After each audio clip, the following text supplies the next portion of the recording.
guys, this is Lee. Hey, I just wanted to jump on real quick on the front of this video and just give you kind of a warning. This is about a 40-minute long video of us tearing this gearbox down and everything. And we wanted to leave it up just because there's not really anything on the internet or anything we could really find as far as videos of the disassembly of this gearbox. So if you're interested, that's how we are. We always like to know how stuff works. Everything didn't go quite as planned, but you can watch the video, check it out. Beginning of it, Dean gives us a little quick update on the 66 Plymouth out here, and then we go into rebuilding the gearbox. So check it out. Anybody got any tips and suggestions, put them down in the comments. We'd like to hear them. Okay, now to the video.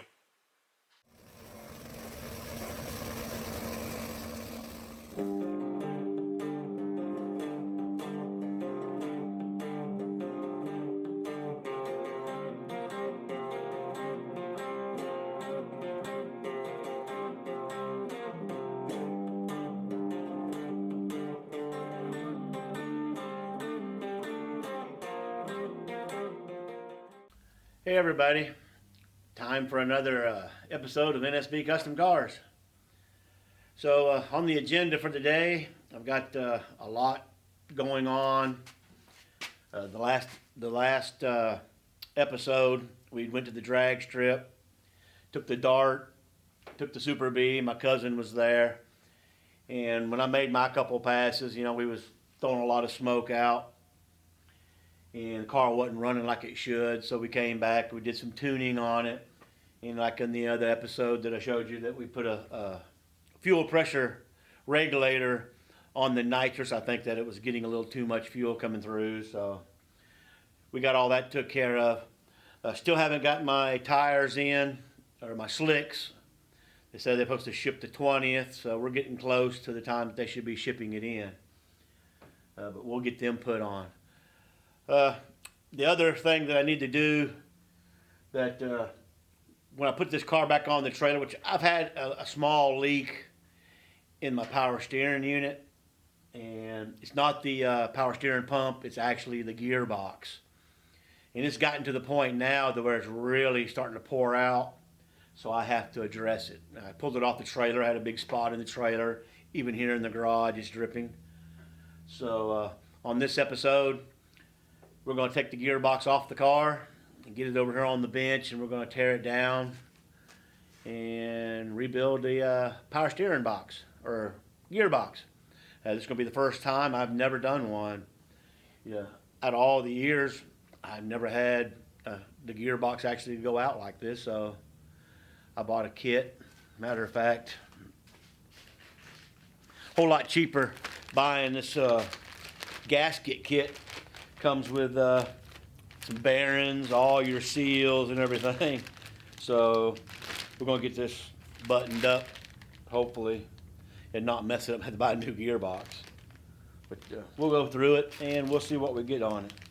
But before we jump in on this, I also had told you that I got to do some work on my Cummins 1-ton Dodge. The fuel injector. So we're going to hold off on that. I want to get this done. So that'll be the next in the pike that's coming down that we got to do. But let's talk about the 66 Plymouth. I told you in the last episode that we did get the motor out. So I'm going to show you a little bit on that. We don't have a whole lot of footage. Basically, taking a motor out on this car was no different than taking the motor out of this one. We raised the car up, took the exhaust off, got the cross member loosened up, took the fluids and everything out of it. So we lowered the car back down and get all the top side done, electrical, and the radiator pulled out of it. And it pulled out pretty nice. It came right on out, pushed the car out of the way, and I've got the motor sitting here on the engine stand. Now let me go over this. I'm going to go over a few things on the motor with it. So let's talk about this elephant in the room. So here's our Hemi. It's pulled out. It's in pretty nice shape. I want to talk about a few things on it because got a few surprises, I think, on this motor that we wasn't really realizing. So on this old motor, there's a lot of things that we have plans of doing to it.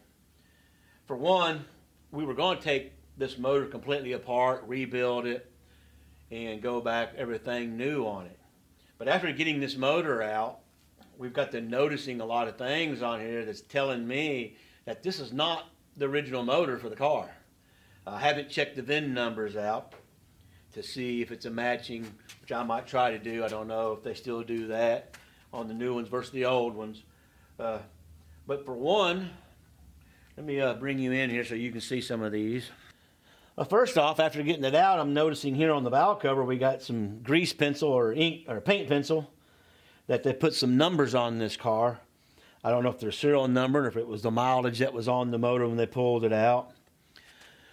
Two, looking at these aluminum covers, they're beat the hell out of. Now I just don't see this being in a car and get all mashed up like that unless this has been in a wreck or when they took the motor in and out, they beat it up a little bit going in and out. Another telltale sign is going to be around back of the motor, so let me get you back there. So here's the back side of the motor, and I'm noticing on these heads we have these heat sinks. You got one here and they got some paint blowed around it. You've got one over here and you got some paint around it. Now I don't know, maybe some of the viewers can tell me. I don't know if they put these on brand new, or when I say brand new, when it comes stock from the factory. We did go out and look at Lee's Challenger. I don't see none of these heat sinks on that car. The motor's never been took out.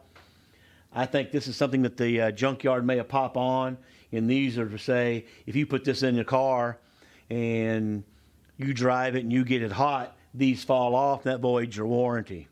So I don't think that's factory. Maybe I'm wrong. Y'all can tell me. I think these are from the junkyard.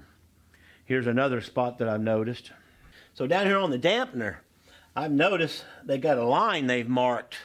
Let's come in here. Let's see if we can get you in here.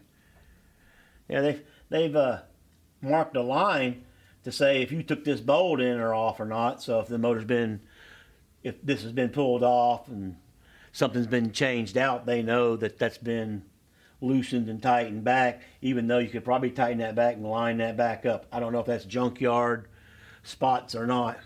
And then I come across and you can see right here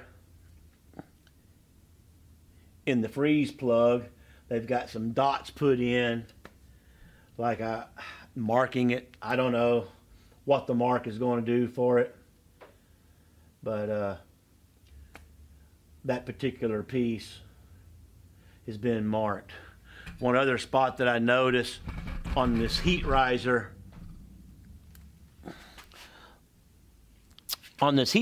tube comes up here and goes into the intake, and there should be a little bolt in this with a little bracket that kind of holds this in.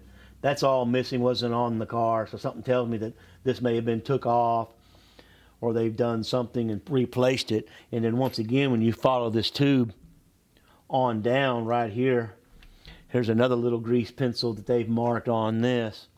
So this has a lot of indications that this came out of a wrecked car or something. So, in the past, I have had several motors that I've, went down and purchased out of a wrecking yard, pull yard, and I put in, and they had these same characteristics. Another thing, back in the day, my very first brand new truck, I bought a 1987 Dodge D150, and I think when I got rid of it, I was here in Florida when I got rid of the truck. It's like giving away a kid. It's hard to get rid of something that you've had that long. But that truck had over 400,000 miles on it. Even though I've had the motor out of that truck a couple times and put a refresh kit in it, and the only reason being is about 100,000 miles. Every time I got to about 100,000 miles on it, I would get some oil leakage here and there. The front seal might start leaking. You get a little bit around the pan. But that's because I was driving the hell out of the truck. You know, it had a gooseneck trailer. I pulled my old Road Runner to the track and back. I drove it every day to work and back, and it never rested. So that truck, I drove the crap out of it. So it deserves some of the leaks. And looking at this motor, you know, I don't see a whole lot of leakage. You know, we're just now starting to get a little bit of oil around the pan. I don't see a lot of oil running back. There might be a little bit coming out of that front seal on the dampener. That's kind of telling me I'm thinking this motor may be close to 100 thou on it. It could be a little over for what oil I'm seeing on this. So when we pulled this motor out, we had full intentions on rebuilding the whole motor, but I mean, it didn't smoke. It run good. It set the tires on fire on that old Charger. So I'm thinking that we may not be rebuilding this. One thing that we are going to be doing is pretty much this plastic intake's going to be coming off. We're probably going to put a Modman intake on it and put the EFI on top. I would like to get rid of these coil packs, get the one that you can remount, and put the old style valve covers on, so when this goes in the old car, it's going to look like it's period correct. And we got to change the oil pan to fit the K-frame, the motor mounts to fit the car. And when I pull the pan off, that's when I'm going to do a little deeper inspection. We'll probably pull a rod cap off, maybe even a main cap off, and just check the bearings and stuff and see where it's at. And if they look nice, everything look good, I'm thinking I'm going to pop it back together, put the pan on, and of course, clean this motor up and paint it Hemi orange. I mean, it's going in a 66. It needs to be Hemi orange, especially when it's going to be a Hemi car. So that's what we're going to do on this. But for right now, with everything that's been happening as far as my Dodge truck having to put all this injector, which they're not cheap, so I got to put this fuel injector on here. Probably going to put a radiator in it and several things. So I got some money going there. I got to get this car here finished up, and just got finished putting a new roof on the house, and that hit my pocket. So we got to recruit on a little bit of money before we can get back onto this here, but it won't be long. We'll get right back on it. So as far as this video goes, it's going to be the power steering pump, or not pump, gearbox. So let's it's going to be from taking it out, rebuild it, and putting it back in. So let's get started and get this gearbox out. So we got the gearbox all the way down here in the bottom. So there's our gearbox, that red underneath them plug wires. So this is our gearbox. We got the steering column coming down, and we got to get that knocked loose first. So the first thing we're going to do, first thing we need to do, we got to push this roll pin out, slide this back. I'm hoping I don't have to drop that steering column down and pull it back. I'm going to see if we can get this out without it. Both of these lines here and here is going to have to come off, which I'll get these plug wires out of the way, get them up out of there. And once I get all of them off, then we'll go underneath the car, and that's where we're going to get all the bolts, and we got to get the pitman arm loose from the link and everything. So first step, roll pin. Let's get it out. So these are the two back plug wires, and as you can see, this one's got a lot of oil on it, and that's pretty much what's coming from where the steering column comes in. We got a leak here, plus we got a leak on the bottom. So I had a double leak going on with this gearbox. We are very, very tight with these headers right here. I'm hoping that I'm not having to remove this header or even take the motor mount loose and pick this motor up to get this gearbox out. We're going to find out. I hope I can snake it out of here. And of course, you can see there's nothing on the dipstick. It's pretty much drained out. Hopefully we don't get too much mess taking these hoses off. Another thing that comes in handy to have is a nice set of roll pin punches. Roll pin punch is pretty much a punch, and on the very end of it has this little ball that goes in the roll pin, keeps you centered, goes in. And you can use a regular punch. It kind of makes it difficult sometimes, but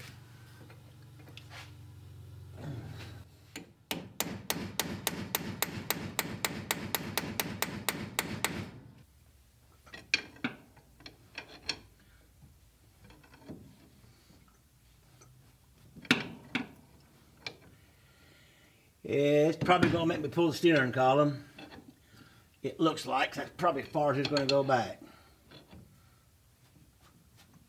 So I do have this knuckle, it came loose, but man, I don't have much room in between this and the end. I still may end up having to take this column back some. I'm gonna try to see if when I take the bolts off, if this will drop down just enough or move to get around it. It might fight me or not, we'll see. I'll probably have to take the steering column out, I don't know. Or at least back it up a little bit. But right now, I'm gonna try to do it without it. We'll just see where we get. So now, the lines are off, the knuckle's loose, so we need to go the bottom side. As you can see, this spot here is where it's been leaking. This is what I just did right now. I took the hose off. So we're underneath. Here's the steering box, pitman arm coming out to our center link. So we're going to take it loose from the center link, and then I'm going to go ahead and take this big nut off and get this pitman arm pulled down and get it out of the way. We got the 2 bolts here. We've got one right up here. I think that's only 3 that holds that gearbox on. It doesn't look like it's going to come down this way. I'm hoping the gearbox is going to go up that way. The only thing I see is going to be my dipstick might be in the way, but I might be able to take this one bolt off and pull it up out of there. Get the dipstick out of the way, but we'll see what we got. Let's get it loose.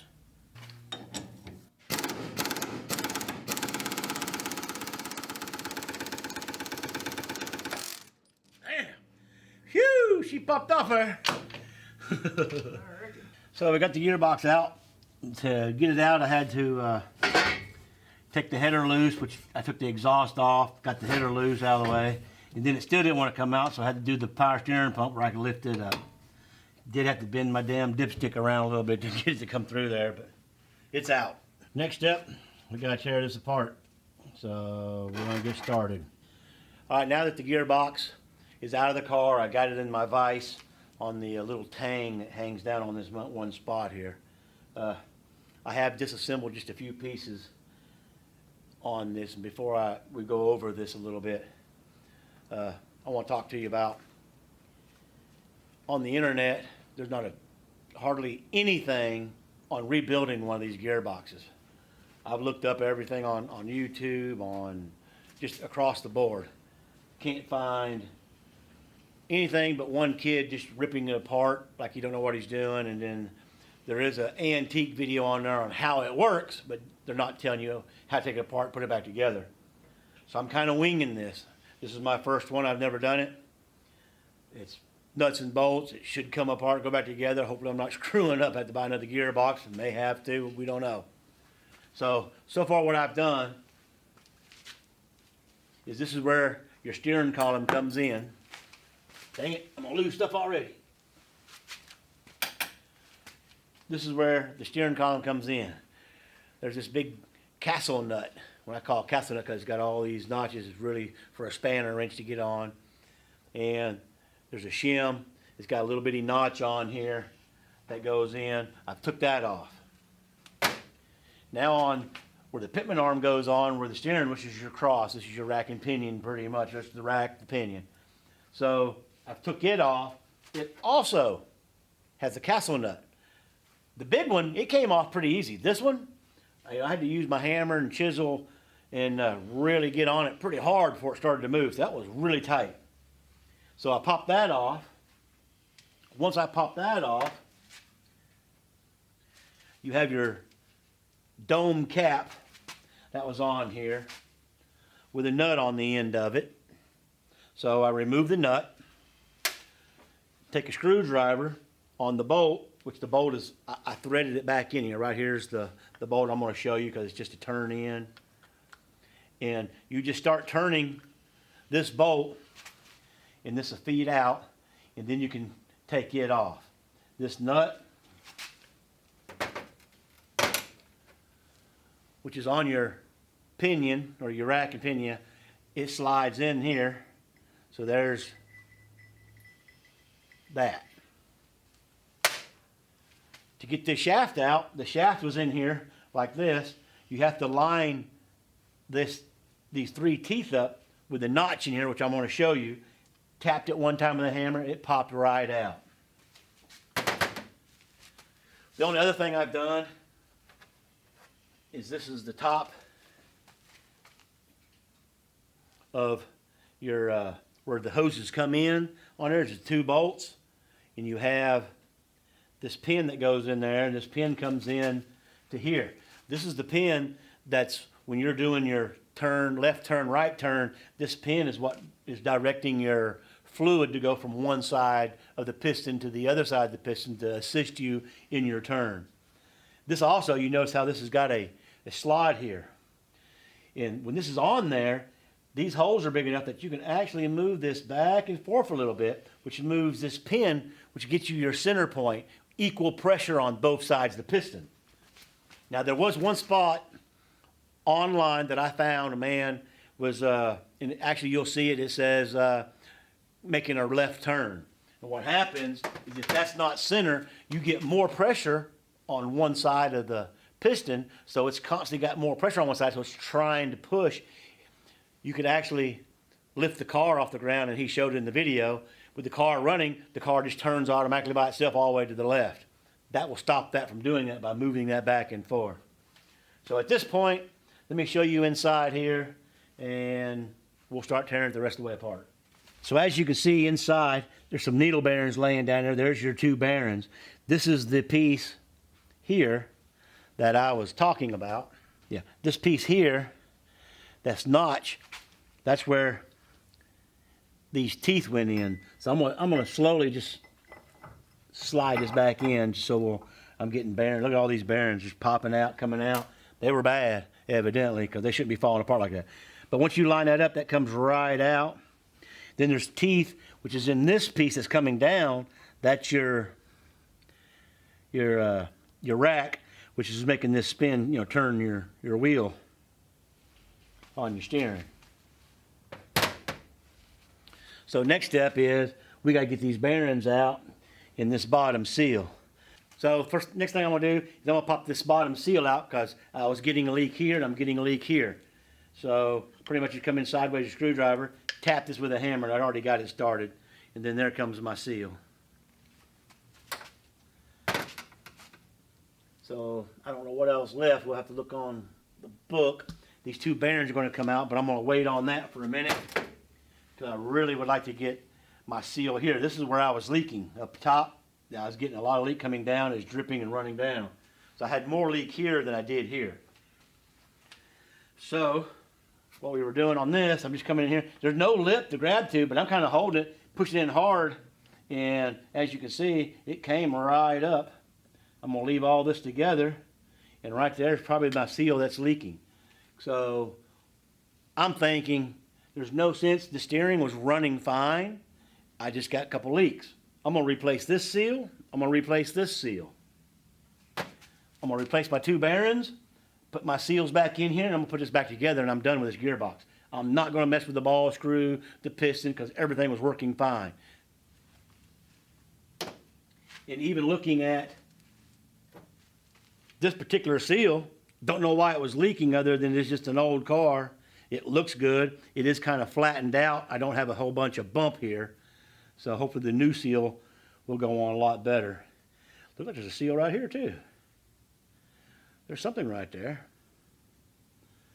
If that's a seal, I'll find it in my kit. I'll put it on too. Which it goes down, seals to the valve body thing here.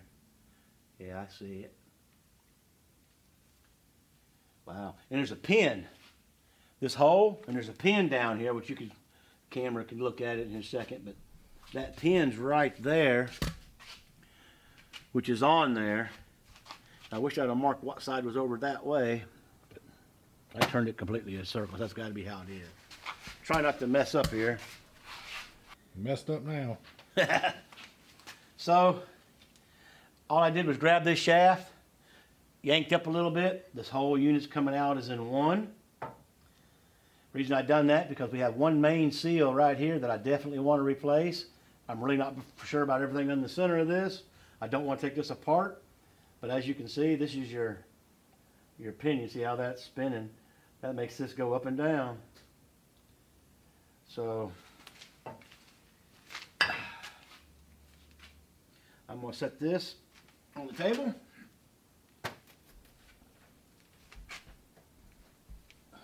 This is a messy job. This thing right there. I'm going to walk it out. Just don't sling it. Ting!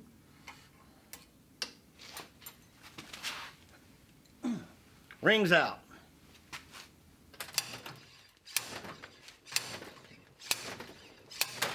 Woo! Don't lose nothing here.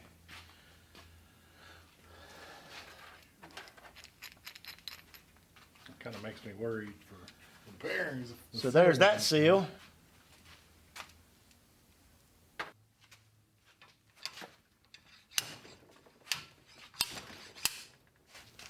There's one bearing. I'm pretty sure that other bearing's got to come the other way.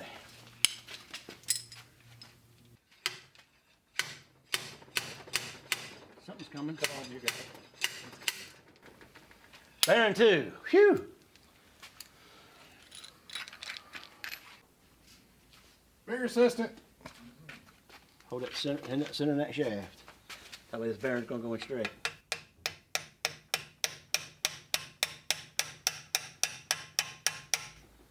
Okay, let's see where we're at. Okay, we got to come in some. Sure. Yeah, it's way back here still. A little bit more, not much, but. Oh yeah. Am I in? No, I don't think I'm. Oh, you went from too much. Come back some. Yeah, there you go. I don't think I can push.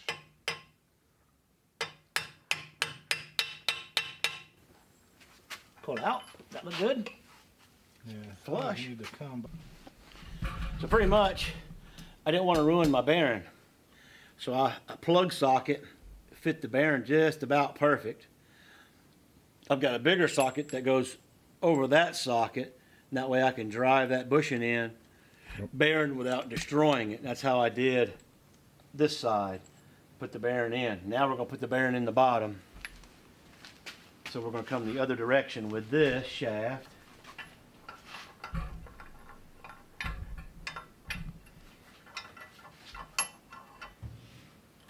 Put the bearing on, just like we got right here. And we'll take this, all right, and you're gonna hold that dead center. Got it started.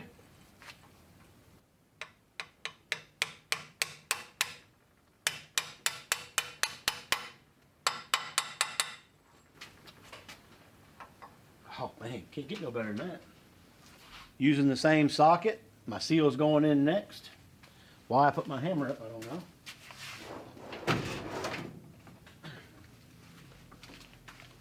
You do notice brass.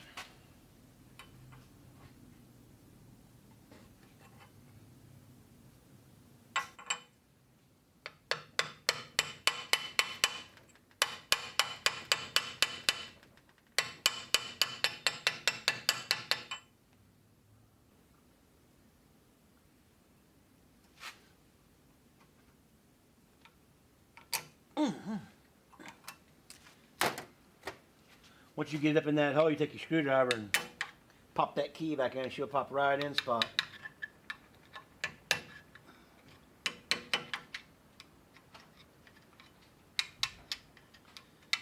Alright, so this is the ball unit, and I ain't took none of this apart. I'm leaving it like it is, because all this was working fine. I had no problem steering, I just had leaks. I don't know what's inside this, other than the ball. I don't want to get everything misaligned and messed up, but we do have 2 seals here and here that I'm going to replace.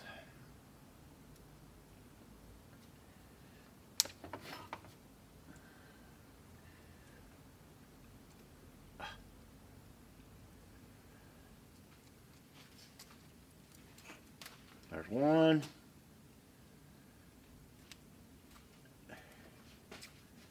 And there's 2. Stiff. Yeah. 50 years old.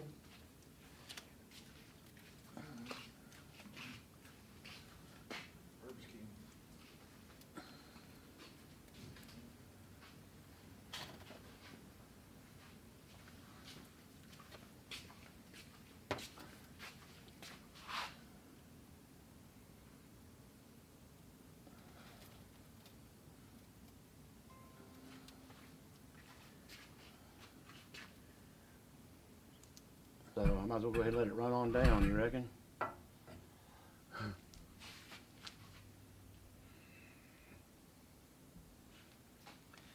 Boy, I wish I could.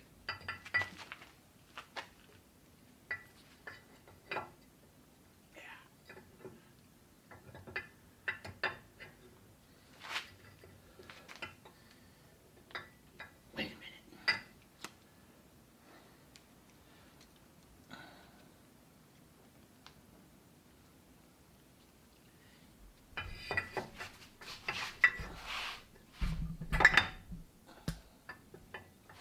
Ooh, got some sharp edges in there.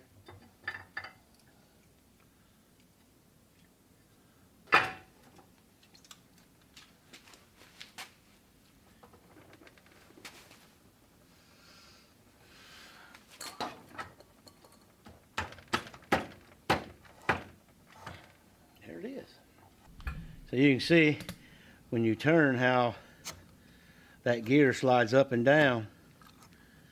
There's 1, 2, 3 notches. So we're going to want it like right there, and we go back in with the other, will be dead center.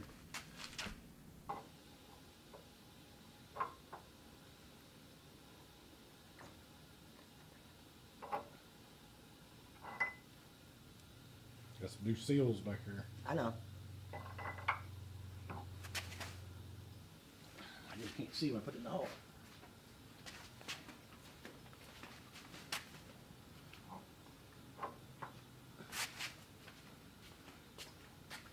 Man, there ain't really no way to.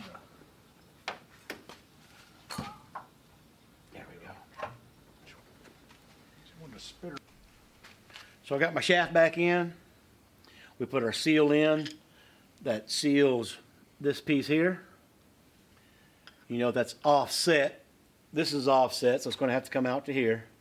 What I do, screwdriver through the hole on the nut.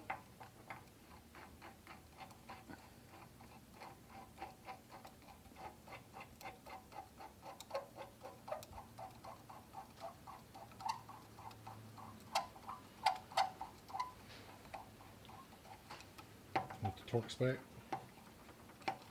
What, for this? Not yet.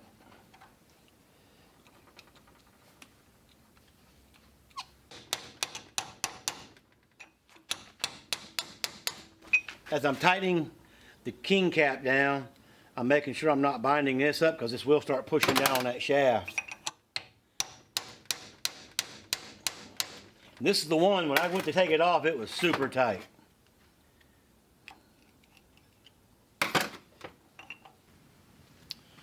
That seal right there, that was pretty much the hardest one to put in because there's a double lip on both sides. But once I got it, it went right on in, looked pretty nice. Okay. So pretty much, we have this plate, a ring, and another ring, and this all sits down in here. Like this, I put it in there, this ring's not going to go in that groove, so we're going to have to make it stay in there, and the only way to do that's a little bit of grease. Tight there. Tight there. And we'll finish I'm up. trying to do When will this. the and website be back? Yeah. I'd like to have Doing the live stream for the No Name We Nationals. do want to get our date in writing. Well, we got it back together. If it works or not, don't know until we put it back in the car. That's a lot of work to put back in the car and start it up and not work. Had to do it all over again, but it is what it is. I've got it marked halfway, so when I put it back on, the steering wheel straight up, hopefully everything's gonna be right. Hopefully I got this adjusted right. We'll see what we go, so let's put it back in the car. All right, time to start. Let's see what we got. We do or die here. If you see anything, let me know.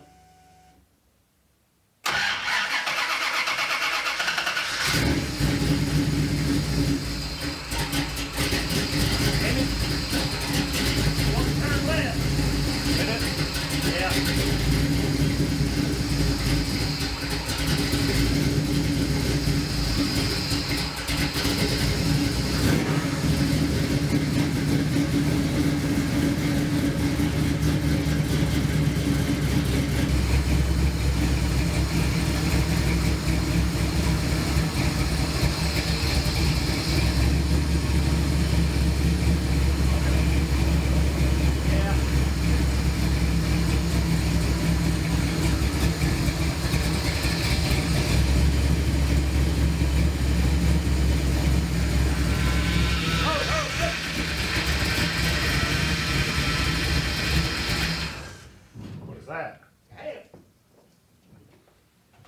Well, I got the gearbox back on the car, and when I first started it, it did a left turn and almost killed the motor. I mean, it was really, it spun that steering wheel.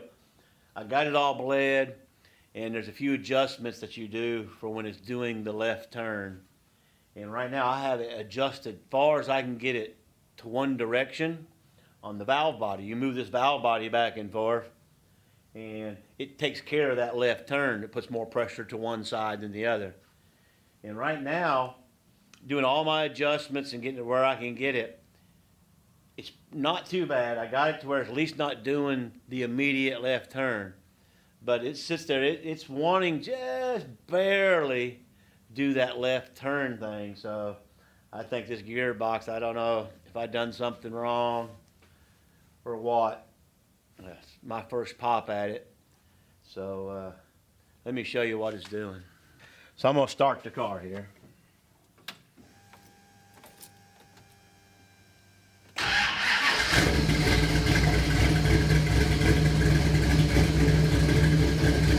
As you can see, it's running. Steering wheel staying pretty still. You know, I got left turn, or right turn, left turn. I'm gonna put it kind of, my steering wheel's way off. I got to move my pitman arm. But if you'll notice, if you look at it, you can see it's barely wanting to move. If I give a little bit of gas,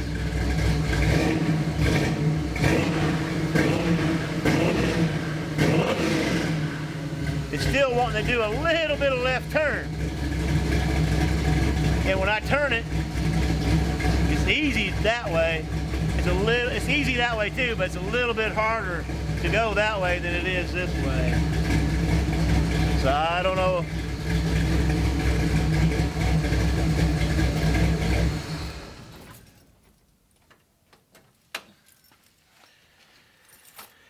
It's drivable.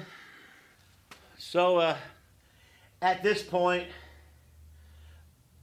I don't want to be going down the road at 60 miles an hour and all of a sudden that this pump's going to give me a left turn. Because I'm going to tell you, when I was in it, when I first started it, it will take it from your hands and it's going to make a left turn, and it tried to kill the motor. I had to kill it. But once I got it adjusted now, it's pretty equal. I still don't want to all of a sudden be going down the road and this thing makes a left turn, you know, at 60, 70 miles an hour, or even worse, down the strip, getting to 120 at the end of the track, it wants to make a left turn. So I got two options. One, I've got an old 69 Cornet. It's just the body. It's rusted. It's toast. The only reason I've kept it is because it does have a good K member in it. It has the whole front part of the car is in pretty good shape, other than the fenders having some holes in it. But it has a good steering box on there. Well, it has a steering box on it. I don't know if it's good or not. It's rusty. It's a 1969, just like this gearbox. This gearbox has never had anything done to it other than cleaned up and painted when I redid the car. So I'm going to take that one and put on for time beings. Looking online, they go anywhere from $450 to $1,000 and more. The $450 one, which would be your cheap end, wants a $400 core. So you're still looking at 800 something bucks for one. Luckily, last night we were online looking, and Classic Industry has this gearbox. Well, they don't have it yet. It's coming. It's a big thing. It has the gearbox there, picture of it. It says coming soon. $199. So, and it says without a core. I mean, that's going to blow everybody out of the water. Everybody's got these gearboxes that's $500, $600. They might as well just quit selling them if they stick this. I purchased one. I locked them in on that $199 I already paid for it. It might take 2 months, 3 months. Could be a couple of weeks before it gets there. I don't know. I'm hoping my other gearbox is going to work long enough for me to run. But I'm going to have to do this all over again. I'll show you the ending if it works or if it don't, or even with the new box. I'm not going to take everybody back through me taking all this apart again and putting it back together. That's just something I'll have to do. But Hell, you win some, you lose some. Chalk that one up as a loss for me on the gearbox.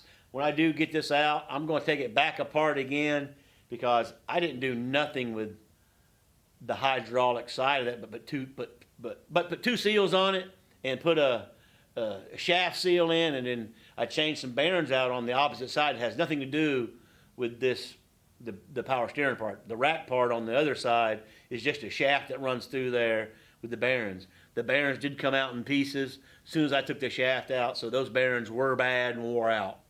So it did need all what I'd done to this box. It's a shame that I couldn't get this quite right. You know, I think when you take these boxes down to places that do rebuild these, I think there's one in Tampa, Florida, that I can take it to. They actually got a bench that they set it up on. You put the hoses on it and you can run it and test it. Me, I would have to take a 5-horse Briggs & Stratton motor and get me a power steering pump and get it all set up with 2 hoses to be able to do this, to get everything tuned in right before you put it on the car. I'm not going to worry about it because this is something that if for $199, if Classic Industries keep this, I won't never have to rebuild one. Why do all that for when you can get it for that cheap? Matter of fact, when I purchased it, the shipping and the taxes, I think it came out to about $270. Still knocked everybody out of the water. So I'm gonna go that route.